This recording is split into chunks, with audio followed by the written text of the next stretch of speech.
үзэгчтэй та бүхнийхээ өнөөдрийн амгалан айлтгыг ярих өнцөг манай нэвтрүүлгийн ээлж дугаар үгээр эхэлж байна. Би ингээд энэ удаагийнхаа зочныг танилцуулъя. Ноён Баатар хөө хятад судлаач юм ирхэн байна. За баярлалаа. Танд болоо үзэгчдэд энэ өдрийн мэнд төшүүлье. Баярлалаа. Тэгээ өнөөдөр Баатар хөө судлаачдын ярих сэдв энд байна. Бүгдээр хятад ард улсын гадаад бодлого ба Монгол улс гэсэн ийм сэдвээр ярилцах юм аа.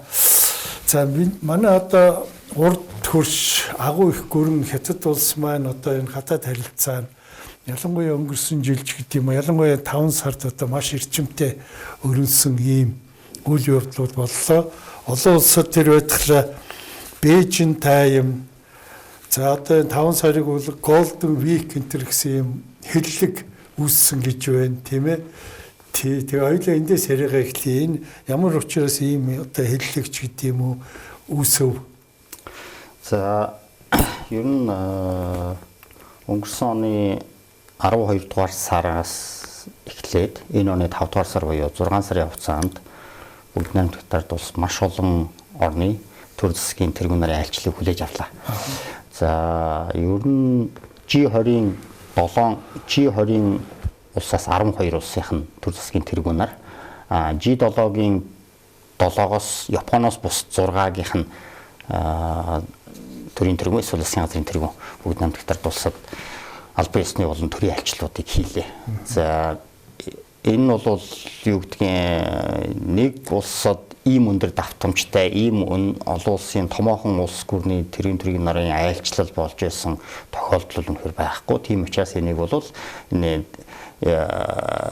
Бээжин тайм дипломаси гэж ингэж нэрлэж байна. Тэр тусмаа 5 дугаар сарын 13-наас одоо энэ 23-ны хооронд энэ үйл явдлыг бол одоо хятадын хятадын дипломаси Golden Week хятадын гадаад харилцааны алтан одоо 7 хоног гэж ингэж үзэж байна.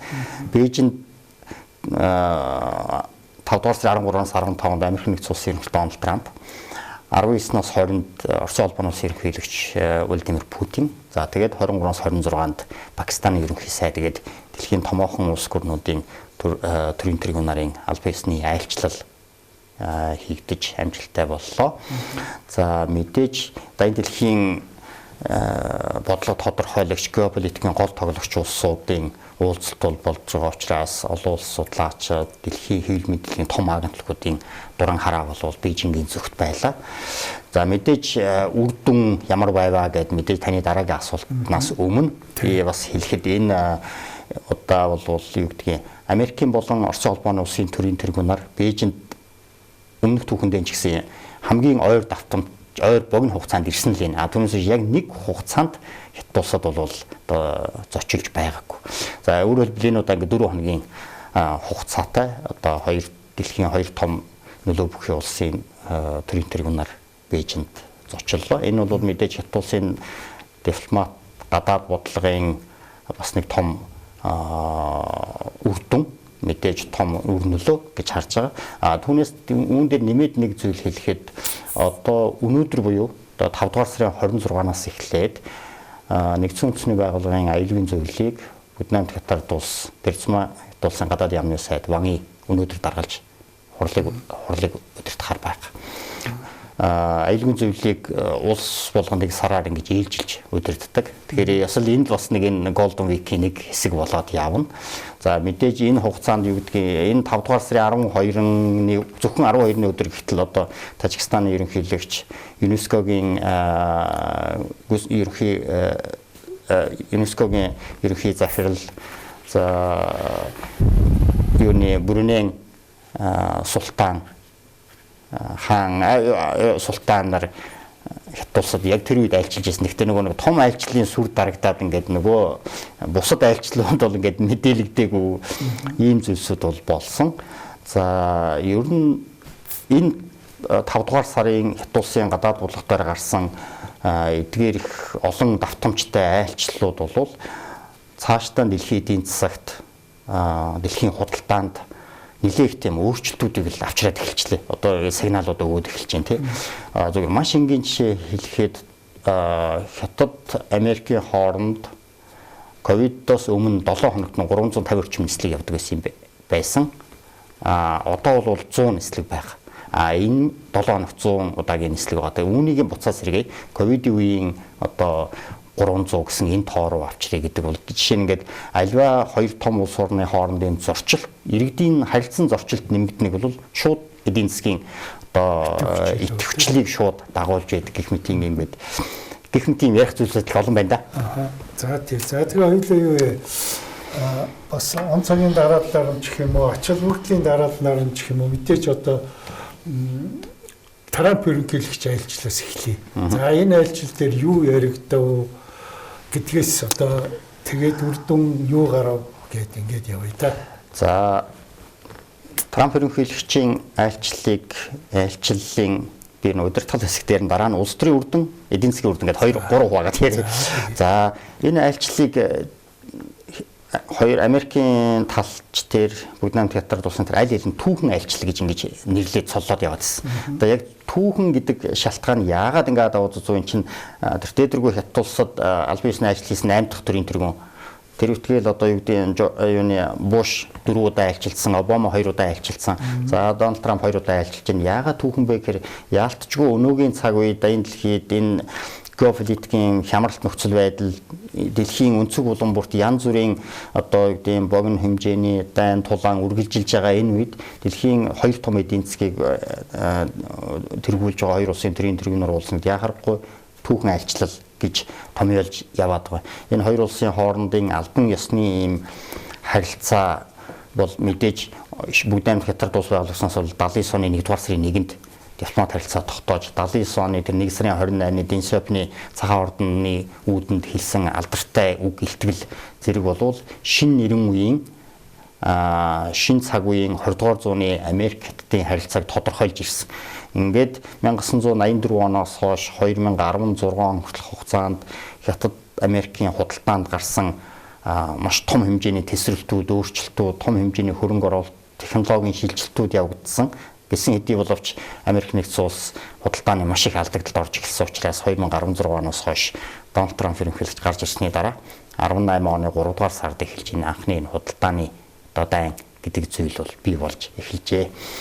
Тийм учраас энэ удаагийн айлчлалаар энэ худалдааны энэ зөрүүтэй байдлыг алдагдлыг бууруулахад их чухал үүрэг итгэл өвөрлж энэ удаагийн бас айлчлалд Америкийн тал бол бэлдсэн байжээ. Айлчлалын ерөнхий дүр төрхийг аваад үзвэл ерөнхийдөө олон улсын зарим судлаачид ч өгүүлж байна. Дональд Трамп ерөнхийлөгч бол нэг их тийм ёсрохсон өмнөх гадаад улсад хийсэн айлчлал Америкийн дотоод байдаг олон нийтийн арга хэмжээнд оролцохдоо Дональд Трамп ерөнхийлөгч бол ер нь протоколын дагуу бэлдсэн үг уншдаггүй. Шууд ингэж өөрийнхөөсөө л ярьдаг. Гэтэл бол хятад улсад бол үргэлж яг протоколыг бол дагаж явсан. Өөрөөр хэлбэл түнштэй ямар нэгэн бас тийм эв гүйцэтгэл төрүүлэхгүй гэсэн тийм яс протоколыг яг дагсан нэг юм зүйлүүд ажиглагдлаа. За ер нь энэ удаагийн айлчлалд аваад үзэхэд улс төрийн үр дүн гэдэг үзвэл Америкийн энэ удаагийн айлчлалаар хоёр тал хамтарсан мэдээлэлтэй ч гэсэн бас дурдсан байгаа. Цагаан ордонд ч тэр хятадын талаас ч тэр хоёр удаагийн харилцааны төвшин, стратегийн төвшөнд тэр тусмаа бүтээлч тогтвортой стратегийн түншлэл гэсэн ийм харилцааны төвшин ингэ тогтоосон. Энэ бол үнэхээр одоо дипломат харилцаа тогтоосноос хойших энэ 40 гаруй жилийн түүхэнд хамгийн өндөр хоёр улсын харилцааны хамгийн өндөр өнөөгийн түвшинд хамгийн өндөр харилцаа. Тэгэхээр энэ бол улс төрийн ийм чухал одоо үр дүнтэй болжээ гэж бол үзэж болох үйс. За мэдээж эдийн засгийн үр дүнгийн талаар аваад үзвэл бас нааштай үр дүнгууд бол байна. Жишээ нь замны хэлдэг зорчих хөдөлгөөн дээр ийм хэмжээний өөрчлөлтүүд авчирлаа. За дээрээс нь хоёр талын энэ худалдааны тарифыг өнгөрсөн оны Пусаны айлчлалаар царцаасан энэ тариф бол цаашдаа үйлчлээ. Дахиад цаашдаа ингээд 30 тэрбум доллар дотор бас энэ хөнгөлөлт за зарим нэлээдгүй хэсгийн чөлөөлье тэг болгоё гэсэн энэ хэлцэл рүү явсан байна.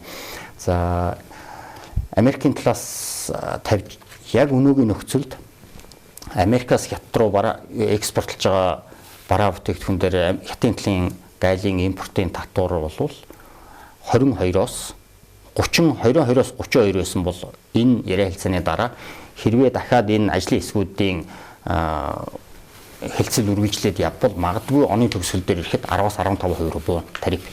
За Америк нэгдсэн улсын хувьд бол за цахилгаан автомашин, за хоёр дахь зориулт бүхий Батлан хаж үйлдвэрлэлийн чиглэлийн за дээрээс нь мансууруулах бодис байж болцшгүй гэж үзэж байгаа фентанатын төрлийн гэх мэтийн эдгээрийг хасаад үлдэж байгаа нийт хятадаас Америк руу экспортлж байгаа бараа бүтээгдэхүүний буюу нийт бүтээгдэхүүн 60% дээр нь өнөөгийн нөхцөлд бол нэг 22% татвар дээр ирээд 47-оос 35 руу за тэгээ буугаад 22 руу бууж ирчээ. Өөрөөр хэлбэл ийм хоёр талын худалдааг идэвхжүүлэх тарифын ингээд бууралтууд бол бий болж байна. Энэ нэг жилийн дараа л бий болж байгаа. Өнгөрсөн оны 25 оны 2 дугаар сараас эхлээл чинь хоёр тал ингээд тариф 245% 200 үед болоод явсан байгаа. Тэгэхээр ийм тарифын бууралт бол бий болж байна. За энэ бол мэдээж сайн хэрэг хоёр талын харилцаа идэвхжиж байгаа. За энэ удаагийн эдийн засгийн үр дүн дээр харахад хоёр айлчил Америкийн тал Америк хятадын хоорондын айлчлалын энэ ярианы сэдвийг бол нэг 5 T гэж байна. Трейд, тариф, технологи, Тайван, Тигран гэсэн нэг 5 T-г ингээд тойрж ярьжээ гэж үзэхээс байгаа. За саяхан хамгийн ихний худалдаа бол ингээд идэвхжээд явах гэж байна. За тарифыг бол би танд бас ингээд нэг энэ дээрээс 10-аас 15, энэ дээр 22% Америкийн тал дээр бол харилцан буулт хийж байна. Гэвч одоо цахилгаан автомашин гэх мэтийн саяны миний ярьдаг 3 төрлийн бараа бүтээгдэхүүн Америкийн нөхцөл 145% татвар байх. За энийг бол буурлахгүй. Тэгээд Америкийн тал бол байр суурь энэ айлчлалын дараачс илэрхийлээд явчихсан байгаа. Тэгэхээр энэ хэсэг дээр бол одоо Америкийн тал бол одоо ямар нэгэн ухралт хийхгүй нэ. Хятадын тал бол Америкаас авж байгаа хөдөө аж ахуйн бараа бүтээгдэхүүний ялангуяа Америкийн одоо нэг төв хэсэг, өмнөд хэсэг буюу хөдөө аж ахуй томоохон өгдсөн мужуудаас голлож одоо үйлдвэрлэл явагддаг буурцаг, мах гэх мэтийн бараа бүтээгдэхүүний импортн дээр бол нэмэлт 15% татвартай байгаа. Үндсэн татвар дээр нэмэлт 10% татвартай байгаа. Энийг буулгах хэсгээр бол хятадын тал ямар нэгэн тайлбар хийгээгүй явж байгаа. Гэхдээ урдны хийсэн гэрээ хэлтсээрээс гадна нэмэлтээр 17 тэрбум долларын одоо хүнсний хөдөө аж ахуйн бараа бүтээгдэхүүн худалдаа авна гэдэг бол Дональд Трамп ерөнхийлөгчийн хувьд ялангуяа энэ 11 сард болох дундын сонгуул дээр маш том дэмжлэг. Яагаад гэвэл одоо бүгд найрамдах намын Дональд Трамп ерөнхийлөгчийн хамгийн их санал авдаг хэсэг бол нэг төвийн болон өмнөд хэсэгдийн сонгогчдод бол тийм таалагдах зүйл явдал болж байгаа. За 2 дугаарт 3 дугаарт технологийн асуудал байгаа. За технологийн тал дээр хоёр тал бол яхахгүй харилцан буултыхээс аргагүй. Яг Америк хятад яалтчгүй ингээ бие биенээсээ харилцан хамааралтай болчихсон байгаа учраас хятадын талаас Америкийн талаас бол тэр H200 ангиллын тэр Nvidia-гийн H200 маркийн одоо хагас дамжуулагчийг бол тодорхой лимиттэйгэр гэж байгаа. Хятадын 10 компани чип гэж яриад чиптэй хагас дамжуулагчийг одоо 10 компанид нэг компанид тодорхой хэмжээр гэдэг ч юм уу нэг ийм байдлаар одоо худалдаа. Тэгээ энэ H200 англи гэдэг бол дэлхийн хамгийн орчин үеийн буюу 4 нанометрийн өндөр наривчлалтай ийм чип. Тэгээ үүнийг бол худалдаа гэдэг ийм шийдлийг хоёр талын ажлын хэсгүүд 5 дугаар сарын 11-ээс 12-нд Солонгост ойртол хуралдаад тодорхой шийдэл түрээд ирсэн байсан. За ингээд айлчлалын үед бол бас энэ зүйл бол хоёр талд мэдээж хоёр талын найрсаг энэ айлчлалыг бол бас нэг чимсэн зүйл болоод технологийн хамтын ажиллагаа үргэлжлэх юм байна. Тийм ч учраас Дональд Трамп ерөнхийлөгч 17 томхон аж ахуй нэгжүүд дотор технологийн авраг компаниудын удирдлагуудыг за тэр тусмаа одоо Nvidia-гийн Jensen Huang-ыг одоо эхний листэнд байгаагүй нэ одоо юунаас Аляскаас онгоцонд суулгалаа гэх мэт ийм шуум гаргаад ингээд хурж ирсэн мэдээж тэг суусан хэсгийг мэдэхгүй шүү дээ бас анханаас онгоцонд явж ясныг ч үгүйсэхгүй. За ингээд ирсэн дараа хятадын талаас ч гэсэн за Америк руу экспортлдог газрын хуур элемент дээр ямар нэгэн санкц тавих юм болёо. Тэр тусмаа 5 элемент дээр бол өндөр хэмжээний бүр маш өндөр санкц байсан. Эдгээрийн бууруулъя гэсэн ийм тал хэлцээд явсан. За харин айлчлалын дараа үйл явдал бол өөрөөр эхэлж байна. Одоо нэг ойрын өдрүүдэд хятадын тал H200 ангиллын тэр хагас дамжуулагчийг буюу чипийг худалдаж авахгүй байх магадaltaй болж байна. Яагаад гэвэл дотоодынхон ээж гоод нь юу гэдгийг Huawei-гийн 910C за Alibaba-гийн MS80 гэх мэтийн энэ маркуудын хагас дамжуулагчид бол тэр Nvidia-гийн H200-г орлох үед ийм хэмжээнд бол технологи хүрж байна. Өөрөөр хэлбэл нийт өндөр наривчлалтай технологи дээр бид нөгөө 80% биш бид бол үндсэндээ 40 гаруй хувийг нь өөрөө хангах хэмжээнд хүрж байна. Яг өнөөгийн нөхцөлд бол гадны судлаач дүгүүлж байна. Юу гэдгийг H200-гийн үйл ажиллагааны хувьд нэг 76% гүйцэтгэлтэй байна. Энэ бол их өндөр наривчлалтай 76% гүйцэтгэл бол мэдээж 100% тэр арай гүйцээгүй. Гэхдээ 76%тай байна гэсэн бүр ийм одоо экспертүүдийн дүгнэлтүүд бол гарсан байна. Тэгэхээр цаашдаа энэ технологийн харилцаан дээр бол бас ийм худалдаа цаашаа чипний худалдаа үргэлжлэх хэсэг нь ингээд ийм зогсон байдал руу орж эхэлж байна. Одоо яг энэ 7 хоног өнгөрсөн. Айлчлалын дараа болсон үйл явдал. За харин Дональд Трамп ерөнхийлөгч ирэх замдаа нэг айхтар жиргээ хийсэн бид Америкийн тэргүүлэх технологийн компаниудыг хятадын зах зээлд одоо нээж ажилуулах хятадын зах зээлийг тэдний өмнө нээхэд би одоо Ши Жинпин дарагтай тохиролцсноо гэж ятгахаар явж байна гэж жиргсэн байсан. За харж байгаагаар бол технологийн авраг компаниудын удирдлагуудыг Ши Жинпин дараа хүлээж аваад уулзахдаа бас мэдээж үгүй гээгүй. Гэхдээ бас хүй давай гэж бас тэгж хэлээгүй. Ерөнхийдөө дипломат байдлаар бидний зах зээл бол хятад улсын зах зээл бол нээлттэй шүү гэдгээ хэлсэн байгаа. За мэдээж сошиал ч юм уу системийн сошиал нэтворк сүлжээний ийм бизнесүүд бол одоохондоо хараахан болоогүй мэдээж харин зүгээр үйлдвэрлэлийн ч юм уу хардвер технологийн компаниуд бол хятадын зах зээл рүү ороход бол ойртож байгаа. Тэгэхээр энэ технологийн харилцаанд орвол ийм байна. За нөгөө хоёр тийг дараагийн асуудлуудтай холбож ярий да. Тэгээд Тигран 52 асуудлыг тэгээд би зүгээр яг таны тэр сүүлийн технологи дээр тэр мэдээг уншичаад надад бас нэг ийм сэтгэл төрж ирсэн. Одоо Америкийн технологийн компаниуд одоо манай зах зээл давтаа морилж гэсэн маягтай үг хэлсэн байж тээ Жинпин дарга. Тэгэхээр тэнд одоо том бүтээн байгуулалтууд яг өнөө маргааштай биш гэхэд магадгүй ойрын 10 жилдээ ч юм уу том бүтээн байгуулалтууд үйлдвэрлэлийн том объектууд бий болох юм байна. Да гэж би дотроо бодоод тэгээ ашгүй одоо нөгөө тэнд чинь гам ман гээл одоо бидний нийлүүлдэг янз бүрийн юмнууд хэрэг болох юм байна. Тэгэхээр бид тэр нөгөө нүүрс маань ахиух явах юм болоо нөгөө зис маань ахиух явах юм болоо гэж зүгээр дотроо тийм төгөлт маягийн юм хийгээ бодож исэн байхгүй юу.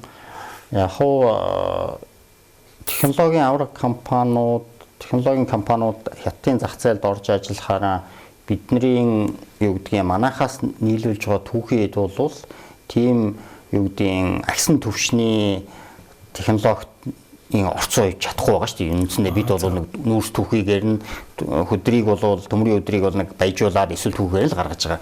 Тийм учраас юу гэдэг харин бид бол хэрвээ энэ технологийн авраг компаниудын ялангуяа бүтээцийн чиглэлийн үйлдвэрүүд орж ирвэл бидний зүгээс нийлүүлж болох зүйл өнөө л чухал ашигт малтмал байгаад байгаа.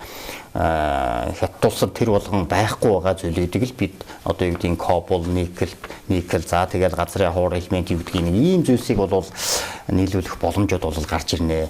Харин хятад улс бол бас яг энэ айлчлалын дараа бас юу болж гисэн бэ гэхээр технологийн авраг компаниуд хятадын зах зээл рүү орж ирэхэд хятадын өөрийнх нь технологийн компаниуд байгаа.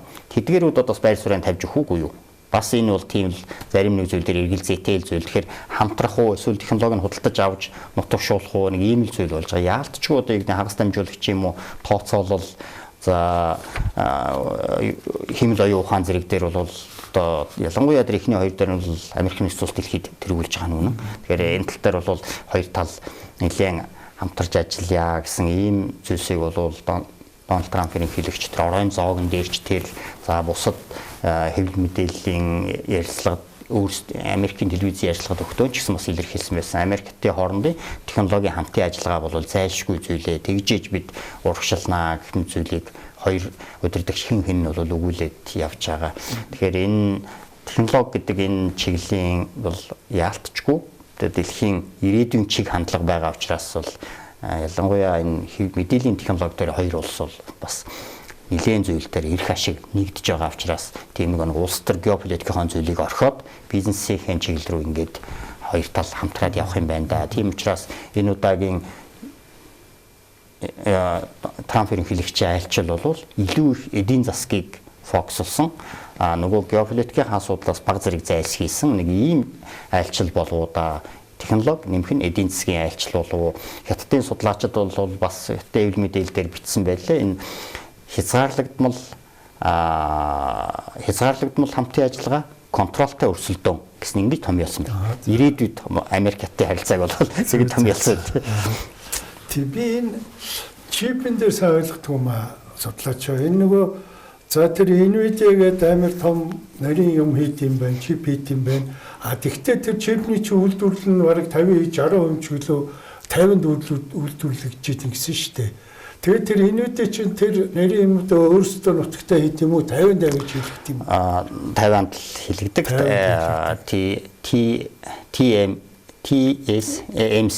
TSMC гэдэг тийм одоо дэлхийн хамгийн том хагас дамжуулагчийн үйлдвэрлэгч. Харин яг энэ айлчлалын дараа бас нэг зүйл бол би бол яригдсан зүйл бол ер нь энэ тэдний Тайваны тэр үйлдвэрийг эн чин түрүүчин Аризона, Невада энтерлөө салбар үйлдвэрүүд байгуулагдаад ашиглалтанд орохгүй явж байгаа. Харин үндсэн том үйлдвэрийг бүр тийшин зөөх талын асуудлууд ингээд Хонконгийн ч юм уу Америкийн хэвлэл дээр ингээд одоо сүүлийн 3 хоногийн турш ингээд бичигдээлээ. Өөрөөр хэлбэл үйлдвэрийг зөөх үү гэх мэтийн ийм зүйлсүүд болж байгаа.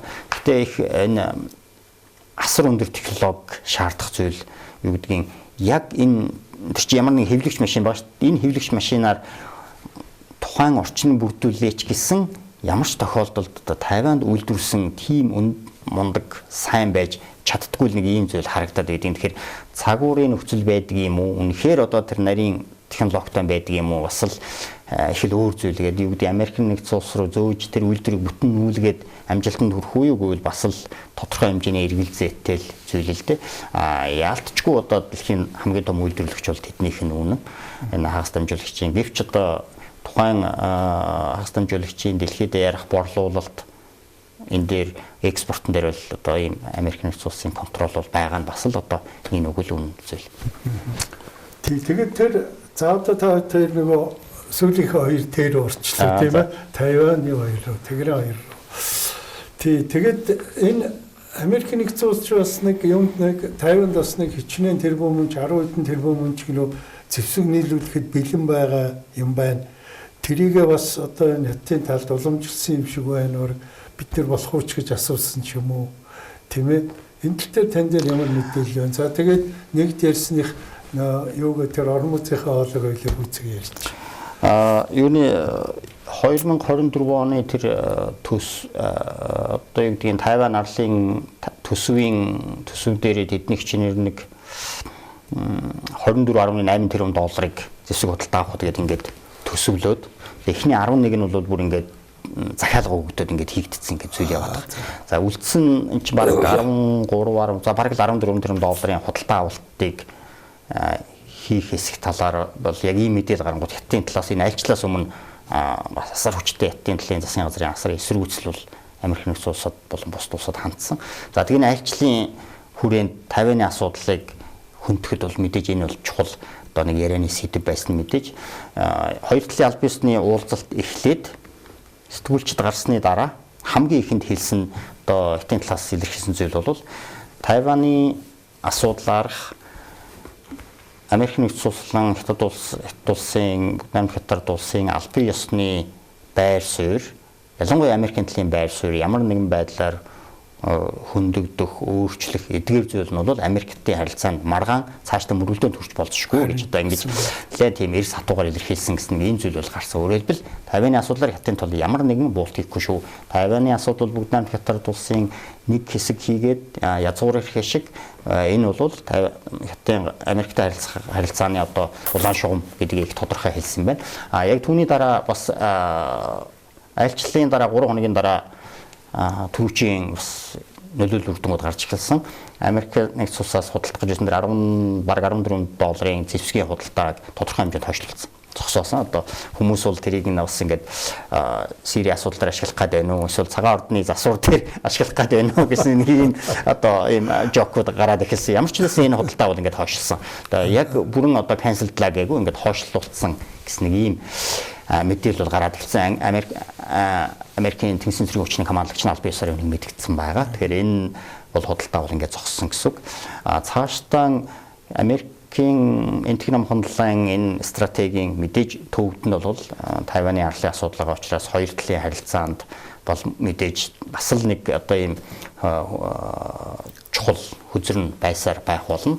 За юу гэдэг Америкийн тал бол байр суурийн тийм бүрхэг байдлаар за бид бол юу гэдэг Дональд Трамп ерөнхийлөгч өөрөө бас хэлсэн одоо Тайваны арал тусгаар тогтнох гэсэн аливаа оролдлогыг бид бол дэмжихгүй гэж гисэн байдлаар ингэж хэлсэн байгаа. Гэхдээ одоо бас нөгөө хамтын ажиллагаа гэх мэтийн зүйлүүдээрс бол одоо хариулахаас татгалцсан зайлсхийсэн нэг ийм бүрхэг байдалтай болоод яваад өнгөрчээ. Мэдээж энэ удаагийн айлчлалын бас нэг ярих үндсэн том сэдв бол Тайваны асуудал байж. За харин 5 дугаар буюу Тегераны асуудал дээр бол хоёр энэ айлчлалаас өмнө яригдсан айлчлалын үеэр ч яалтчгүй одоо бас сэтгүүлчид өгсөн ярианда Дональд Трамп ерөнхийлөгч бол хэлсэн байгаа. Хятад улс бол одоо дэлхийн том гүрний үүрэг хариуцлага хүлээж энэ дайныг одоо Персийн булангийн хямралыг зогсооход одоо зуучлагчийн үүрэг эсвэл Ираны талд дарамт одоо шахалт үзүүлж энэ дайныг зогсооход гар бие оролцох ёстой гэсэн ийм зүйлсийг хэлсэн. За айлчлалын 2 дахь өдөр цагаан ордноос гарсан хэвлэлийн мэдээнд ч гэсэн үүнийг бол дурдаад Америкийн Бүгд найрамд Хятад улсын тал Иранд ямар нэгэн зэвсгийн болон зэвсэг байж болшгүй 2 дахь их усүр бүхий бараалтыг түн нийлүүлэхгүй Америк Бүгд найрамд Хятад улсын тал Ираны цөмийн зэвсгийг хөгжүүлж болохгүй гэдэгтээ Америкийн талтай санал нэгдлээ гэж цагаан ордны хэвлэлийн мэдээнд бол дурдсан байсан. Хятадын Синхуа агентлагийн мэдэн дээр энэ байгаагүй. Тэгэхээр ингээд хоёр талын зөрөө бол байгаа хэдий ч ерөнхийдөө судлаачдын мэдрэмжээр бол Ираны асуудал дээр бол Хятадын тал бас Америкийн талтай зарим нэг зүйл дээр одоо санал нэгдэжээ. Ялангуяа тэр одоо хоёр талын удирдагчийн хэлсэн үгэн дээр бол ормозын хоолой бол чөлөөтэй байх хэвээр. Ормозын хоолойгоор гарч байгаа тээврийн хэрэгсэл одоо онгоцууд ямар нэгэн нэмэлт төлбөр төлөх ёсгүй гэдэг дээр бол хоёр тал санал нэгдсэн гэдгээ Хятадын талын мэдээлэл дурдсан байсан. Тэгэхээр бас энэ нь бас илүү хоёр тал бол энэ ормозын хоолойг чөлөөтэй болгох ингэснээр энэ бүсээс ирж байгаа нефт бүтээгдэхүүний худалдааг нийлүүлэлтийг нэмэгдүүлж дэлхийн зах зээл дээр өндөр үн хүрээд байгаа түүхийн нефтийн үнийг бууруулахад их одоо үүрэг гүйцэтгэх ёстой хоёр тал энэ тал дээр бол санал нэгдсэн байна гэж ойлгож байгаа. Зүгээр нефтийн одоо нийлүүлэлтэн дээр Хятад улсын нефтийн нийлүүлэлтэн дээр ирж байгаа саад бэрхшээл бол энэ ч одоо бас л өндөр штэ 20-30% таа байгаа.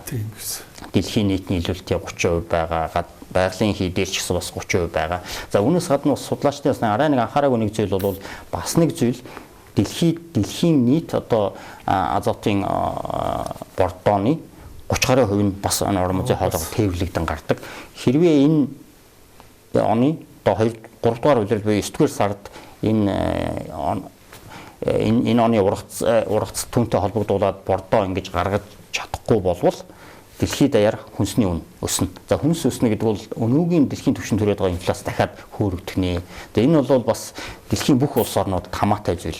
Түүнээс гадна Оросын холбооны улс чинь Хятад улс руу дэлхийн нийт юу гэдгийг кали бордооны дангаараа бараг 30% За түүнээс гадна Америк буюу азотын одоо бордооны 10-15% ганцаараа хангадаг. Гэтэл өнгөрсөн жилээс эхлээд үйлдвэрлэл буураад эхэлсэн. За худалдаан дээр явж байгаа хоригуд бас үргэлжлэн явж байгаа. Тэгэхээр Хятад улсын хувьд ч гэсэн импортын 2 том одоо хүнсний газар трейдингийн үйлдвэрлэлийн бордооны 2 том их усүр дээр ийм хүндрэл бол бэрхшээл бий болж байгаа учраас бас л нөгөө хүнсний үйлдвэрлэл дээр Хятад, Зүүн Даз гэмтээ улс орнуудад хүнсний томоохон үйлдвэрлэгдсэн улс орнууд дээр ийм дарамтууд бол ирж эхэлж байгаа.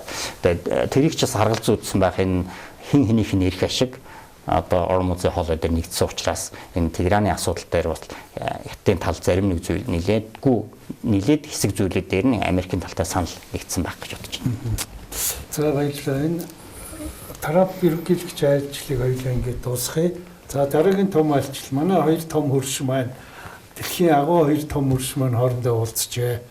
За Путин дарга одоо Трамп айлчлалаас 4 хоногийн дараа очсон гэж байна. Энэ одоо яг ийм ойрхон болч урд нь ингээд тохирдсон байв. Эсвэл одоо үнэхээр тэр манай эби дарга нэг юун дээр Клабхаус дээр орж ирээд яг энэ айлчлалын тухай нэг юм ярихдаа цаадах чинь зүгээр л одоо энэ хэн Америк хятад хоёр юу ярьж юу гэдгийг л дуулах гэж гүйж ирсэн харагданлээ гэсэн нэг тийм юм хэлсэн байхгүй юу? Яагаад ийм ойрхон болов? Энэ айлчлалын тов уг нь эрт гарсан юм. 2 дугаар сарын эхээр шухуу 3 сарын 20-ны үед айлчлана гэсэн юм. Дахиад энэ тодорхой хугацаар хойшлсон. Яг бол 3 сарын 31-ний нөгөө Трамп ерөнхийлөгчийн айлчлал хойшлсныг дагаад хойшлоод 1 сараар гээд тэгсэн боловч 4 сарын 20 гिचгээр Трамп ерөнхийлөгчийн өмнө орох гээд байсан. Тэгээд дахиад таг байжгаад дахиад хойшлоод ингээд 5 дугаар сарын сүүлчээр гэсэн. Өөрөөр хэлбэл энэ 2 удаа хойшлоод явсан. Дональд Трамп ерөнхийлөгчийн бас айлчлалын товч бас 2 удаа өөрчлөгдсөн шүү дээ. 3 сарын 31-ээс нэгэн байгаа. Дараа нь 5 сарын уг нь 14-нд гэж байгаа 1 хоног урагшилсан гэдэг ч юм ингээд өөрчлөгдсөн байгаа. Трамп Путин ерөнхийлөгчийн айлчилсан 2 удаа ингэж хөдөлсөн байгаа. Тэгэхээр бас ерөнхийдөө юу гэдгийг таны хэлж байгаа гэдэг би биенээ харцсан нэг ийм үйлдэл байхыг үүсэх аргагүй. За энэ удаагийн айлчил бас энэ хоёр удирдагчийн ялангуяа Путин ерөнхийлөгчийн хятад ээж 25 дахь айлчлал. За бусад дэлхийн өөр арга хэмжээ юмдаар уулзахаар ингээд 45 дахь удаага уулзж байна гинэ. Өөрөөр хэлбэл энэ 2008 онд Ши Жинпинг бүгд найрамд хятад улсын дэд дарга болсноос хойших энэ хугацаанд л та мэдээж тэрний өмнөх хугацаанд Путин ерөнхийлөгч ч гэсэн байсан. Гэхдээ өөр хүмүүстэй улсын удирдагч нь өөр байсан байна. За энэ удаагийн айлчлалаар бол илүү их судлаачдад өгүүлж байгаа нь Оросын талын зүйл бол Америк бол эдийн технологийн нэмэх эдийн засаг гэж явж байгаа. Оросын тал бол илүүтэйгээр геополитик за тэгээд түншлэл гэсэн энэ хэсэг рүүгээ илүү анхаарсан юм байна л гэж бол харагдаж байгаа. Мэдээж Дональд Трамп ерөнхийлөгч одоо ингээд баг зэрэг харьцуулахад Дональд Трамп ерөнхийлөгч бол гэдгийг технологийн авраг компаниуд улс төрийн хамгийн нөлөө бүх улсуудаа ингэж дагуулж ирсэн шүү дээ. Үндсэндээ тэнд одоо дэд ерөнхийлөгч JD Vance чинь тэнд би гэртээ ганцаараа байна гэж Twitter дээр иргэж ирсэн шүү дээ. Өөрөөр хэлбэл сангийн сайд худалдааны сайд дэд ерөнхийлөгч хоёроос бусад бүх удирдлагууд нь Дональд Трамп ерөнхийлөгчийг дагаад энэ түрээд ирсэн байсан. Америкийн Оросын талч гэсэн бас их бас өндөр ач холбогдол өгсөн. Энэ чинь 10 шадар сайдаас 5 нь. За тэгээд засгийн газрын 8 сайд. За тэгээд төрийн өмчт компани Роснефть, Газпром, Росатом. За тэгээд Оросын төв банкны ерөнхийлөгч эмэгтэй ерөнхийлөгч юм бүгд хүрэлцэн ирсэн байна. За айлчлалын хүрээнд нэг 40 гэрээ юуны MOU гэрээ эрх зүйн баримтчигт гарын үсэг зурлаа. Ялангуяа хоёр өдөртөгчийг байж гад 20 гэрээ хэлцээрт гарын үсэг зураад явлаа. За илүү их тийм хоёр талын харилцаанд хоёр их гүрний одоо үлгэр жишээ харилцаа ийм байдаг гэдгийг дэлхийд харуулах, дэлхийд ийм мессеж өгөх тийм том зорилго тавьжээ гэж бол харж байгаа. Хоёр талын өвдгийн MOU зурсан нэг тоог нь хоон олон байгаа шиг дотор нь ингээд үзээд харахаар том хэмжээний гэрээ хэлцээ энэ дотор байхгүй байна. Харахад айгүй олон гэтэл энэ дотор чинь энэ жил Орос хятадын харилцааны Орос хятадын боловсролын жил гэсэн нэртэй. Тэгээ яг энэ доторч баг 10 гаруй ингээд боловсролын талын хамтын ажиллагаа байхгүй өөр юу гэдэг хаа байсан Сычуаны их сургууль, Санкт-Петербургийн их сургуультай ч гэдэг юм уу, Бээжингийн их сургууль, Цинхуа их сургууль, Даляны харбины технологийн сургууль гэдэг ингээд хэвтэй. За харахад их тоог олон боловч нэг ийм зүйл боловсролын салбар дээр илүү их байгаад байна. За энэ айлчлалын Путин ерөнхийлөгчийн айлчлалын бас хөтөлбөр ус солигдсон. Эхэндээ энэ чинь харбины нөгөө форумны нээлтэнд ороод Бээжинд нэгсэн боловч тэгээгүй зөв Бээжинд ирчээд буутсан. Нэг хон бүтэн өдрийн л одоо үндсэндээ 19-ны бараг л 23 цаг өнгөрөөж ирээд тэгээд буцаагаад тэр цагтаа ингээд нэг цагаас өмнө 23 цаг болоод явсан. Нэг юм зүйл бол болсон. За айлчлалын хүрээнд бас нэг улс төрийн нэг хоёр чухал одоо зүйл дээр гарын үсэг зураж мэдээж энэ 47 нуур одоо бараг дэлхийн хамгийн урт хамтарсан мэдээлэлч магадгүй 47 нуур хамтарсан мэдээлэл байхгүй. За хамтарсан мэдээлэлд орсон. За дээрэс нь энэ жил бол Орос, Америкийн сайн хөрш найрсаг харилцаа хамтын ажиллагааны гэрээ байгуулсан 25 жилийн яваа. Тэгээ энэ 25 жилийн хугацаатай энэ гэрээний хугацаа нэлээд өгөөд ирж байгаа учраас энэ 2001 оны энэ гэрээг хэлцээрийг дахиад сунгасан. Хэдэн жил гэдэг нь бол би анзаарсангүй ингээд сунгасан байлаа. За хоёрдугаарт нь бас нэг ийм зүйл дээр бас улс төрийн тэр мэдэгдэлтэж тэр нэг дурдсан нэг зүйл бол дайны дэлхийн олон тулгуурт шинэ хэлбэрийн одоо үлгэрж хамтын ажиллагааны тухай гэсэн нэг ийм зүйлд хоёр гар хэсэг зурсан. Өөрөөр хэлбэл дэлхийн геополитик, дэлхийн олон улсын харилцаа бол одоо олон тулгуурт болж байна. Одоо юу гэдгийг бараг 20 жилийн өмнө манайх ч олон туйлт гэж ярьдаг шүү дээ. Би бол арай олон тулгуурт гэж ярих нь оновчтой юм уу гэж боддог. Тийм олон тулгуурт хамтын ажиллагаа болсоо дэлхийн хоёр том удирдагч ингээд аль биесээр зарлчлаа. Энэ бол бас нэг геополитик дээр ирж байгаас нэг шинэлэг зүйл бол бий болжээ. Хуучин бол судлаачдын төвшөнд ярьдаг байсан бол одоо ингээд эрх зүйн баримт төчг болоод ингээд явсан байна. За эдийн засгийн чиглэлийн хамтын ажиллагааны хэлцээрт юу байваа гэхээр их тийм том хэмжээний зүйл бол байсангүй. Хоёр талын эрчим хүчний салбарын муудалдааны чиглэлийн гэдэг нэг юм хот хоорондын бүс хоорондын чиглэлийн зүйл байсан. Яг нэг анхаарал татсан зүйл бол нөгөө Манжуураас Забайкальскийн бомбын хоорондын хоёр дахь нарийн цэргийн төмөр замын хэлцээр байсан. Өмнө нь нэг бол орцсон шүү дээ. Одоо дахиад нэг юм зам хятадын нөгөө нарийн цэргийн төмөр зам орж ичээл гэсэн үг. Одоо өөрөлдвөл нөгөө бид биш нэг хятад ч нарийн цэргийн төмөр замыг ингээд өөрийнхөө нутаг руу тавиад эхэлжлээ шүү дээ. Тийм. Нэг ийм нэг грейцер дотор нэг ийм зүйл бол ажиглагдсан байсан. За Росатомынхны 3 гэрээлцээр Росатомын зүгээс байгуулагдсан. Өөрөлдвөл цөмийн эрчим хүчний хамтын ажиллагаанд хоёр тал бол анхаарах нэ. Ялангуяа юу гэдгийг хойд туйлаар явах тэр ачаа тээврийн онгоцны цөмийн хөдөлгөөртэй байх уу гэдэг хэмтэг ч юм уу ийм зүйлсийг бол судлаачид бол ярьж эхэлж байна. Ер нь хятад улсад чинь маш олон одоо 30 гаруй цөмийн станцууд баригдаж байна уу? Хятад улсад. Тэгээд энэ чиглэлд бол нэлээд эдгээрийн түлш одоо хэрэгцээтэй болно шүү дээ. Тэгэхээр одоо юу гэдэг хятад улс чинь жилд үндсэндээ 15 орчим мянган тонны жилийн импортын хэрэгцээ байгаа даа шүү дээ. Одоо ураандар гэх чинь. Манайх чинь бол юу лээ 2500 экспортлно гэдэг байгаа. Олбор нь одоо нөгөө орона дээр чинь. Тэгээд 50-50-аар хагасын улс руу хагасын одоо Франц руу ч юм уу гэсэн нэг ийм зүйл яригдчихлээсээ хэвлэл дээр одоо үнээс хэвлэл мэдэхгүй. За тэгэхээр энэ цөмийн түлшний чиглэлээр бол хоёр тал бол нэлээ ойлголцол руу ойртож байгаа юм байна л гэж бол харж байна. Росатом юм 3 грэм барьж байгаа учраас бол харагдаж байна.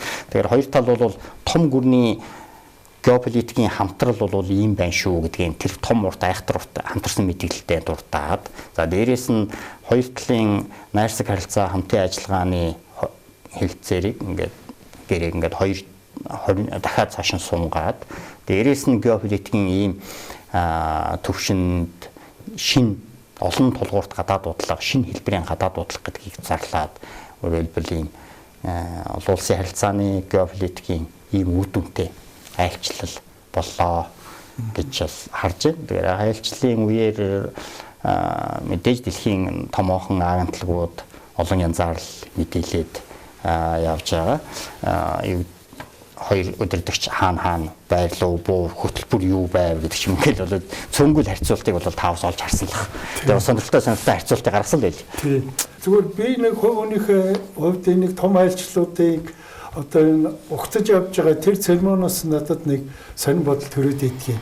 Одоо тэн дээр хэн угтаж явж байна, яаж угтаж явж байна гэдгээс тэр зочинд үзүүлж байгаа хандлага нь одоо болдгийм үгүй юм уу тийм ээ? Жишээлбэл одоо тэр хэдхэн жилийн өмнө нодинч байна уу нөгөө хойд солонгосын 3 дахь кейн дарга ирэхэд ший дарга маань өөрөө онгоцны буудлын дээр очиж онгоцоос тосч авах жишээтэй тэгээд задгай машинаар Бээжингийн гудамжаар явах жишээтэй нэг ийм их том хүлээж авч байгаа юм шиг надад хувь хүнтэйг санагдаад байгаа юм. А нөгөө хоёр тэрнээс чамаагүй том хоёр улсын ерөнхийлөгч ирэхэд өөр хүн жишээлбэл тасч явж байгаа тийм ээ. Нэг ийм ажиглагдаа. За тэгээ бүр Трамп ерөнхийлөгчдөр нөгөө өөрөө бүр хэлж юм лээ. Намайг хүлээж авсан тэр гоё церемон тэр пиш юу болвол Путин дээр харагдсангүй шахуу юм хэлж юм л дээ. Та тэрийг сонссон байх тий. Тэгэхээр энэ дээр одоо тийм илэрхийлт юм уу тэр? За ухтах ёслолын хувьд бол за хэн ухтваа гэж чинь тий. За Дональд Трамп ерөнхийлөгч Будапешт хятад улсын дээр ханжин. За тэр хүн бол устрын төвчөөний байнгын орооны гишүүн биш. Устрын төвчөөний гишүүн биш. Ийм хүн утлаа. Тэгвэл төрийн айлчлал учраас төр талаасаа бол яхаарахгүй ингээд одоо төрийн гүнэмжлэн дэд дарга хүн угтаж авлаа. За энэ бол хуучин уламжлал байсан түүх. 2008 онд Обама ерөнхийлөгч ирэхэд Ши Жинпин дарга Хятад улсын дэд дарга үед бол угтаж байсан байсан. За тэгэхээр энэ бол басж тэгж мөн одоо бас юу гэдгийг Дональд Трамп ерөнхийлөгчийн 2 дахь бүрийн эрхийн одоо тангараг өрх ёслолд ханжин бас энэ хүмүүс очиж оролцсон. Тэгэхээр бол бас ёслол төрийн юу гэдэг ранк юм бодохоор бол одоо төр талаасаа бол яалтчгүй одоо бас илүү том л хөндлөл байлаа гэж харж байна. Мэдээж төрийн айлчлал учраас харин Путин ерөнхийлөгчийн айлчлал бол энэ чинь эхлээд ажлын айлчлал байна, албан ёсны биш байна, ямар нэгэн ёслол юуны угталтын ёслолгүй гэж байсан боловч гинт өөрчлөгдөд ингээд төрийн айлчлуулаад явцсан. За тэгээд Хятад улсын гадаад харилцааны гадаад яамны сайд Ван И очиж тоссон. Тэгээд энэ хүн бол намын тоорон усрын төвчөөний гишүүн. За тэгэхээр юу гэдгийг улс төр талаасаа бол бас нэлээд өндөр ач холбогдол өгч та намын тоорон усрын төвчөөний гишүүн бөгөөд гадаад яамны сайд намын тоо хорооны гадаад харилцааны ажлын тамгын газрын даргад ийм одоо 2-3 давхар дэлт ийм хүн очиж тосч шүү дээ. За нэг ийм талаас нь угталтан дээр бол бас ийм ингэж бол хүмүүс одоо манай судлаач нар ч гэсэн бас энийг ингэж харьцуулсан бол харагдсан. Зүгээр угтах ёслол бол хин нь бол үнэхээр ёслол төгөлдөр гайхамшигтай бас их сайхан боллоо л гэж одоо Дональд Трамп ерөнхийлөгч өөрөө угтах ёслолын дараа одоо яг хурал уулзалт эхлэхээс өмнө үгэндээ бас хэлсэн байсан. Тэгэхээр харин энэ удаа айлчлалын үед Дональд Трамп ерөнхийлөгч тэр түүний баг цагаан ордны баг бол үнэхээр мундаг бэлдсэн харагдчихсан. Тэр одоо оройн хүндэтгэлийн хүлээн авалтан дээр одоо хийсэн үгэн дотроо Хятадын дотор баг мартагдсан байсан шахуу одоо Хятадын юу гэдгийг Америкийн дээд шүүхийн барилгын ханаанд тийм байгаа юу гэдгийг Вашингтонд ийм Хятадын соёл уламжлалыг хадгалсан 1800 оны ийм зүйл байгаа гэдэг ч юм уу. Цинхуа их сургуулийг байгуулахад Рузвельт тухайн элчин сайд байсан хожимын ерөнхийлөгч Тодор Рузвельт ингэж хувь нэмэр оруулж байсан гэдэг ч юм уу. Маш өндөр судалгаатай байсан байлээ. Тэгээ ингээд Хятадын талын тэгэхээр Америкийн талын тэр цагаан ордны мундаг бэлтгэл байгаа харагдж байгаа нь ингээд Америкийн талын ингээд судалгааг ингээд харахаар бас юу гэдэг протоколын үед л өөр зүйл бол ажиглагдсан. Юу гэдэг хоёр төрлийн тэргүүн гар барьчаад эргэж ирээд хамгийн ихэнд Хятадын талын хүмүүстэй гар бариад Америкийн тал дээр ирэхэд чинь уг нь төрийн нэрийн бичгийн дарагч нь бол яалтчгүй 2 дугаар хүн. Одоо хамгийн ихэнд зогсож явах хэрэгтэй шүү дээ. Гэтэл тэгээгүй Хятад сууж байгаа элчин сайд 1 дугаарт нь зогссон. Тэгээ 2 дугаарт нь Марк Рубио. За тэгээд Батлан сангийн биш Батлан сайд нь ингээд тэгээд сангийн сайд ингээд явсан. Тэр дотор нэг зүйл бол цагаан ордны Хятадын талын Хятадын асуудлаар ахлах зөвлөх нь Хятад гаралтай ийм хүн байсан. Тэр хүнийг бол бас ингээд албан ёсны уулзалтан дээр тэр өнцгтэн суулгасан байсан гэдэг ч юм уу. Усл их цагаан ордны зүгээс бол онцгой сайн бэлдсэн, судалгаа маш сайн хийсэн бас энэ тал дээр бол бас илээл их нямбай хандсан. Тийм ч учраас одоо Дональд Трамп ерөнхийлөгч одоо бүх зүйлсийг яг бичсэн үгийг л хэлсэн илүү дутуу тийм юу гэдэг нь үгийн алдаа гаргаагүй ч юм уу байдлаар ингэж хандсан. За дээрээс нь бас их сонирхолтой оройн хүлээн авалтан дээр хэлэхдээ одоо Путин ерөнхийлөгчийг Ши Жинпин даргаыг энэ оны 9-р сарын 24-нд буюу одоо Нобелийн 81 дугаар чуулганд оролцох явцдаа Америк нэгдсэн улсад албан ёсны айлчлалыг албан ёсоор ингэж юу байдлаар олон нийтийн арга хэмжээндэр ингэж урилга өгсөн байсан. Гэтэл Путин ерөнхийлөгчийн тал дээр бол ийм нарийн ширийн зүйл нэг цөөн ажиглагдаад харин яг яриа эхлэхээс өмнө Хятадын эртний үгнээс жишээ татсан байсан. Өөрөлдвөл Хятадын эртний шүлэглэлт номон дээр байдаг тэр нь одоо та бид нэг л өдөр уулзахгүй байхад нэг өдөр уулзахгүй байна 3 намраас урт байлаа гэж ингэж хэлсэн байсан ба. Тэгэхээр бол бас ийм 4 хоногийн зай байсан ч гэсэн одоо Оросын талын Хятад судлаач нар бол бас л ажилласан л бол харагдаж байгаа. Юу гэдэг энэ түншлэгч нөгөө улсынхаа төрийн тэргүүн тийм сайхан сэтгэл төрүүлэхээс эртний уламжлал соёлынх нь элементийг нь оруулж харуулсан байсан. Мөн одоо ардын хурлын ордонд энэ 25 удаа уулзлаа гэж Путин, Трамп, Ши Жинпин дарга хоёрын уулзалт болгоных нь үеийнх нь 25 жилийнх нь ингээд 25 уулзалтуудынх нь бүх зургууд гэр зургийг үзэсгэлэн гаргачихсан байсан. Гэх мэт ийм сонирхолтой зүйлсүүд бол харагдаж байна. Одоо жишээ нь 2008 оны үед ч юм уу одоо өнөөгөөс 25 жилийн өмнө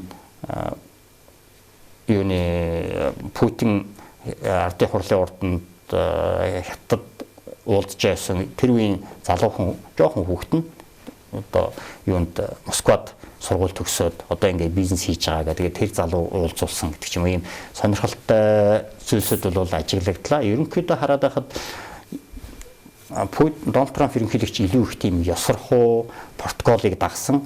Путин ерөнхийлөгч бол илүү их бид бол хуучны андуудаа бид бол бидний үнэт нөхөрлөл гэдэг үгийг илүү их ярьж байсан болоод Дональд Трамп ерөнхийлөгч бол одоо яриа болгондоо шахуу одоо та бол агуу удирдагч бусд хүмүүсүүд тэгж хэл бити хэл гэдэг би тэгтээ тэгж хэлдэг гэдэг ингэж бол хэлсэн байсан. Өөрөөр хэлбэл нэг тийм манай зарим судлаачид бичсэн лээс одоо их ая тал заслаа гэсэн юм зүйлс. Нэгтээ ая тал гэхээс илүү яхахгүй дипломат ёслол бол тийм л байсан байх. За тав дээр одоо нэг 7-8 минут үлдчихэв. Одоо хоёулаа энэ хятадын гадаад бодлого одоо Монгол улсынхаа тухай одоо энэ дээр ярих гэж ингэж багтаагаад ярьчих гэж ингэж бодлоо. За энэ Орос хятад хоёрын энэ нөгөө тунхаглал дээр энэ ялангуяа Шхаб энэ БРИКС-ийн тухай бас заалт орсон байна лээ. Зүгээр энэ хоёр том гүрэн маань манай хоёр том хөрш маань одоо биднийг энэ Шхаб руу орооч гэж маш заурдаг гэх юм уу шахтагч гэдэг юм уу нэг тийм байдин гэсэн. Энэ тал дээр одоо энэ хоёр яг энэ Шхабын тал дээр ялангуяа одоо ямар яриа хөөрө болсон юм бол. Яг хоо хамтарсан мэдээлэлд бол тийм албаны дипломат үгээр л ингэж бичигдэл явсан байсан л да. Яг хоо энэ Шхабын үйл ажиллагааг илүү эрчимжүүлэх, олон талт хамтын ажиллагааны энэ дэр болгох энэ гэсэн ийм өгнүүд бол харагдаж л байсан. Тэгэхээр энэ Жинвлийн оны 7 дугаар сард юунд болох вэ нөө? Киргизийн Бишкект Шхабын 25 жилийн ой 26 дахь удаа гэдэг хэмжээний уулзалт болно. За түүний бэлтгэл ажил бол мэдээ Шхабын гишүүн орнуудын хэмжээнд л үргэлжлэж байгаа. Бид ч нэг ажиллагч гишүүн учраас энэ доторх нарийн ширийн бид нарт бол мэдэгдэхгүй. Тэгэхээр энэ бэлтгэл ажил бол явж байгаа. Бэлтгэл ажлын нэг хүрээнд магадгүй одоо манай хэвлэл мэдээлэл дээр ч гарч ирсэн тэр нэг дөрмийн өөрчлөлтүүдээс шалтгаалаад нөгөө ажиглагч статус буюу яриа хэлцээний статус хоёр нэгдээд одоо түншлэгч улс боллоо гэсэн нэг ийм дөрмийн өөрчлөлтүүд барь хэдийд хийгдэх нь бол одоо тодорхойгүй л. Гэхдээ чинь Шхабыг цаашид хөгжүүлэх 10 жилийн стратеги гэдэг өнгөрсөн жил батлагдсан стратегийн хүрээнд энэ хэрэгжээд явах. Тэгэхдээ яг нь миний харж байгаа тийм ойрын хугацаанд би гэдэг 1 жилийн хугацаанд бас тийм бүрэн шийдвэхгүй. Энэ одоо юу гэдэг Шхабын бүрэн эрхт гишүүн 10 улс бүгдээрээ гарын үсэг зураад сойрхон баталсны дараа л энэ гэрээ хүчин төгөлдөр болох ч шинэ дүрм хүчин төгөлдөр болох учраас энэ бас тодорхой хугацаа шаардах хаа нэг жил 1-2 жилийн дотор тийм амжих асуудал биш байх. Алдартай хин хоолой асуудал маань юу болов ямар хэмжээнд байваа гэж бол одоо цөөнгөө үзэгч нар сонирхож байх болов гэж бодож байна. Ер нь хараад байхад Кремлийн ерөнхийлөгчийн хэвлэлийн төлөөлөгч Песков нэг үг хэвлэлээр хүсэн ярьцлагада хоёр тал бол зарчмын тохиролцоонд хүрж байгаа. Гэхдээ нарийн ширийн зүйлс дээр бол дахиад үргэлжлүүлэх яриа шаардлагатай. Цөөнгүй зүйлүүд бол юм тодорхой бус байна гэж хэлсэн байсан. Тодорхой бус байгаа гэж байгаа бол ерөнхийдөө шууд хамгаалахад энэ үнийн асуудал байгаа. Түүнээс биш хэн барих, хэн хөрөнгө оруулах гэдэг дээр их тийм нэгдүгээрх зүйл биш байх. Үнийн асуудал байгаа. Одоогоор бол хятадын талаас хүсэж байгаа зүйл бол Оросын дотоодод борлуулж байгаа дотоодын үнээр байгалийн хийг худалдаж авъя гэсэн ийм л ярианы иймэрхүү дискаунт хүсэж байгаа байх. Оросоос Европын холбоо руу нийлүүлж байгаа үнээс харьцуулахад эн чинь Хятадын дотоод Оросын дотоод чинь 2 дахин бага шин 200 улсын төсөвтөр Оросын улсын 26 оны төсөвтөр чинь $223 гэсэн байгаа. 1 метр куб нь. Тэгэхээр нэг 200 дотоод нэг 236 ч юм уу тиймэрхүү явж байгаа байх. Бараг 2 дахин шуунаар Европын холбоор нийлүүлж байгаа. Тэгэхээр дотоодын үнэний нөхцөл бол ийм байгаа. Иймтэй дүүцэх хэмжээний дискаунт дээр л одоо ярилцж байгаа. Тэгэхээр энэ бас л тийм ойрын хугацаанд шийдэгдэхгүй байгаа. Яг бол хоёр тал хин ялангуяа бүгд хятад улсын тул тийм их яарвчлахгүй байгаа шиг. Нэг мэдээж юу гэдэг эрчим хүчний их усүр том худалдаа авалт нэг улсаас байхыг тэд бол бас тэр болгон хүсэхгүй нь мэдээж. Хэдийгээр сая 3 дугаар сард батлагдсан бүх хятадын нөлөөлөгчдийн хурлын бүх хятадын нийгмийн 15 дахь удаагийн хятадын нийгмийн эдийн засгийг хөгжүүлэх улс орон дайжхан төлөвлөгөөн дээр хэдийгээр энэ чиг бичигдэж орсон ч гэсэн анхан шатны ажил гэж байгаад байгаа учраас бас юу гэдгийг хоёр талын анхан шатны ажил гэдэг юу орох вэ гэж бас үүнийг бид бас төслийн менежмент хийдэг улсуудын хувьд бол судлаад үзэхэд бас юу гэдгийг тезүү байгалийн нэрвчсэн үнэлгээ тараас тохирох гэдэг эдгээр зүйлүүд л орох байх. Түүнээс барьж бүтээн байгуулна гэсэн үгээр ороогүй байгаа. Тэгэхээр энэ юу зүйлс бол энэ удаагийн яриа хэлцээрт бол багтсангүй. Энэ тэр 40 эрх зүйн баримтчигт дурдсангүй. Хоёр төрлийн тэргүүн нарын бас юу гэдэг ганцаарчлсан уулзалтын үед яригдсан хэсэг нь бол тодорхойгүй. Яг уу Оросын талын мэдээллээр бол би сая танд өгүүллээ. Хоёр тал бол нилээдгүй зүйл нь бол тодорхой бус байгаа юм байна гэж харагдаж байгаа. Тэгэхээр хятадын дотоодод хэрэгцээ байна уу байна. Гэхдээ өнгөрсөн жилийн чинь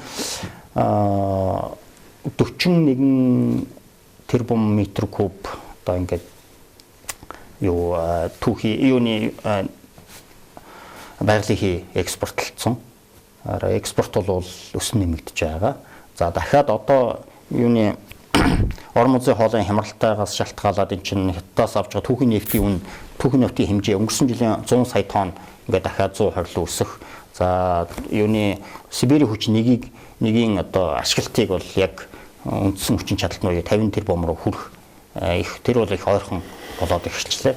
Хятад улс одоо дэлхийн судлаач нар хэлж байгаа ер нь орон музей хоолой 8 дугаар сар хүртэл ч юм уу ингээд буюу 2 3 эхний 3 үйлрэл хэрвээ юутай байвал дахиад ийм хаагдмал байгаад бол бас нэг магадгүй бас үүдээ борлуулалтын орлого нэмэгдээд төсөвдөр нэрх орлого нэмэгдэж ирэх улсын нэг л ялчгүй Оросын холбооны улс болоод Оросын холбооны улсны төсвөлж байсан $100 гаруй тэрбум долларын 110 тэрбум доллар өснө тэр нь бараг 200 руу ойртно гэж үзэж байгаа юм л зөвхөн Хятад улс руу биш энтхийг мэдээ одоо зүүн Азийн одоо тэр ихтгэл Японоос лонсчууд хүртэл хэрэгцээтэй л байгаа шүү дээ нэг үгээр ихэд яалтчиг одоо нэг юу гэдгийг нөгөө бусад улсыг аялдан дагалдаад авахгүй болоод зарим нэг зүйлс бол харахгүй л одоо худалдаа авах нэг шаардлагатай байгаа юм чи Хятад улс хэдийгээр энэ дэлхийн зах зээл дээр өндөр өсөд байгаа боловч Хятадаас одоо яг би өчигдрийн 4-р сарын Хятад улс руу экспортлж байгаа түүхийн нефтийн үн бол харьцангуй бага л байгаа юм чи нэг баррел нь $66 билүү. Тэгээ харьцангуй багаар хэлийн үнэ нь $430 байлээ. Тэгэхээр харахгүй хоёр улсын хоорондын худалдааны дийл бол ингээ хийж. Энэ удаагийн ажлаар харин нэг бас нэг зүйлс нэлээд хөндөж яригдсан энэ хоёр талын хоорондын худалдааг хөнгөвчлөхөд одоо банкуудын оролцоог нэмэгдүүлэх гэж бас төв банкны ерөнхийлөгч нь энэ ажлын бүрэлдэхүүнд ирлээ. Одоо чинь Шанхайд 2, Бээжинд 1, 3 хятадын банк, Оросын холбооны улсын банк энд байршаад ёоноор гүйлгээ хийж байна. Тэгэхээр учраас одоо юу гэдгийг Хятад Оросын хоорондын өнгөрсөн 25 оны 240 орчим тэрбум долларын нийт бараа худалдаа эргэлтийн 90 орчим хувь нь ёон болон рублээр гэхдээ ихэнх л ёоноор хийгдээд ингээд явчихж байна. Бараг нөгөө юудны өмнөх энэ Украиний хямралын өмнөх нийт худалдаа эргэлтийн 85 орчим хувь нь доллараар хийгдсэн. $85 одоо 3% рүү хүрч байна хоёр улсын худалдаанд. Тэгэхээр энэ цаашдаа энэ CIPC гэдэг энэ системийн хэрэгжилт бол энэ хоёр улс дээр бол нэлээд амжилттай хэрэгжээд ингээд ирж байгаа учраас үүнд бол бас Америк нэгдсэн улсын зүгээс бас татаандахгүй л мэдээж. Тийм. За одоо тэр 3 минут үлдээ. Энэ сайн статистик Монгол улсын статистикийн юу гарсан байна. Тэгээд 4 сарын мэдэн дээр манай Монгол улсын чинь нөгөө Хятад руу экспортлсон нүүрс чинь мөн үеийнхээс чинь 60% гээд байгаа. 40% өссөн байгаа. юм байна. Тэгээд энийг бас юутай боловсон гэхээр тайлбар нь бол яг мэдээж тэр нөө нефт бүрийн хэмжээгээр орж ирэхгүй учраас эрчим хүчний бас зохих одоо дутагдлалд орсон хятад улс маань аргагүй ирэхэд одоо Монголоос авах юугаа нэмсэн юм байна. Бид нар ч одоо бүр нөгөө хятадд хамгийн их нүүрс нийлүүлэг Индонезийн өмнө гараад ирсэн харагдаж илээ шүү дээ тий. Тэгэхээр энэ дээр одоо ямар хандлага байна? Бид нар энэ цаашаа энэ юуг барьж явж чадах нь уу? Тэгээ 10 эхний 4 сард 11.2 сая тонн ч үлээ 11.3 сая тонн байсан. Тэгэхээр ингээд ерөнхийдөө бас экспорт бол нэмэгдээд байна. Когч нүүрсний экспорт ихэнх нь явж байгаа. Эрчим хүчний нүүрсэн дээр бага зэрэгэд өсөлттэй явж байгаа. Тийм нэг сансан хэмжээнд биш. Яг л бидний зорилго ч нөгөө когч нүүрс бол хангалттай зах зээлтэй авчраас жил бид нар нэг 100 орчим саяг л гаргая гэж төлөвлөж байгаа шүү дээ. Харин эрчим хүчний нүүрс маань ингээд нэг явдггүй энэ зүйлс маань эрчим хүчний нүүрс маань одоо юу гэдэг орон зай холын хямралтай шалтгаалаад эрчим хүчний нүүрсний экспортоо нэмэгчээсэ гэсэн хүсэл байгаа. Тэгээд энэ бол бас тийм сансан хэмжээнд бол их байхгүй нэ. Үүнээс хойш одоо юу гэдэг Пирсон булангийн хямрал эхлээд бүтэн 2 сар 3 сар болж байна. 2 дугаар сарын 28-наас эхэлсэн мэт тий. Тэгээд хахад инфакт нь бас тэр болгон орж ирэхгүй л ингээд яваад байгаа. За мэдээж бидний хувьд бол бас нөгөө нэг тээвэр юу гэдэг Монголын дотоодын ч тэр хятадын дотоодын ч тэр тээврийн асуудал бол бас нөлөөлж байгаа баха. Тэгээд бас нөгөө юу гэдэг 3 дугаар өдрөл буюу 9-10 дугаар сард эрчим хүчний их татаа авалт хийдэг үе нөгөө нүүрс нөөцлөдөг үе учраас тэр болоход дахиад нэмэгдэх болов гэж бол харж байна. Ер нь 26 оны хувьд бол бид нөгөө улсын төсвөөр тавьсан хэмжээнээс бол бараг давчих болов. Бид бол нэг 100 одоо яг энэ хэрвээ энэ хурдаараа явбал 100 сая руу төгчих болов гэсэн ийм бодол байна. Гэхдээ энэ тийм их байнгын зүйл бас биш л дээ. Евдийн Индонез, Австрал хин Орос улбаноос өнгөрсөн жил нь 36 сая болоо багассан. Энийг нэмэгдүүлэх тал дээр гээд одоо ингээд нарийн цэргийн төмөр зам оруулж ирээд л төмөр замаар бүр канавараар хүртэл зөөхүү байх уу дээр тэр нөгөө хийх хотын тэрэгтүүрэл канаварын систем шууд хил давуулсан, хил дамжсан канавар барих уу гэсэн ийм ярилцсан явагдсан билээ. Тэгэхээр энэ бол бас өрсөлдөгчд бол бас ажиллаж байл. Тийм л энэ гэж харагдаж байгаа. За баярлалаа. Ингээд манай нэвтрүүлгийн цаг өндөрлсөн байна. Тэгээ бидний урилгыг хүлээж авч энэ хятад улсын гадаад бодлогын талаар дэлгэрэнгүй юм тайлбар өгсөн танд баярлалаа. Таны цаашдын судалгааныхын ажилд өндөр амжилтыг хүсье. За танд бас талархлаа хэлье. Баярлалаа. Баярлалаа. Үзэгчтэй манай өнөөдрийн нэвтрүүлэг өгөөр өндөрлж байна. Дараагийн дугаараар уулзтраад баяртай.